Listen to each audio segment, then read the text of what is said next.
Everyone, নানু যখন হজে গিয়েছিল নানুর সাথে একটা কাহিনী হয়েছে। আর এটা হচ্ছে এই যে ওই দেশে কয় টাকা নানু? এটা 50।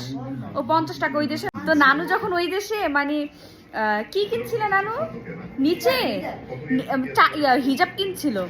তো যার কাছ থেকে কিনছিল সে ছিল একটা নিগ্রু একটা মহিলা। তো সে কি করেছে, নানু হিজাবটা না নিয়ে ওনাকে আগে টাকা দিয়েছে। কয় টাকা দিয়েছিল নানু? ও ওই দেশের 50 টাকা, ওই দেশের এরকম একটা 50 টাকার নোট মহিলাকে দিয়েছে। হ্যাঁ, হিজাবটা নেয় নাই। ওই মহিলা করেছে কি, টাকাটা নিয়ে ওনার গাঠি পোস্টকে গোল করে দৌড়, মানে নানুকে হিজাব দেয় নাই, টাকা নিয়ে দৌড় মেরেছে। মানে অবাক হয়ে গেছে আমি এটা শুনেছি। সৌদি আরবে মানে ওই দেশে এরকম করে।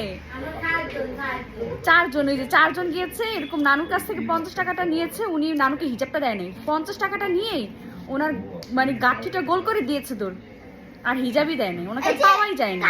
কে গোল করেছে জানো? ওই জুনি। হ্যাঁ, ওইটা একটা নিগ্রু মহিলা ছিল।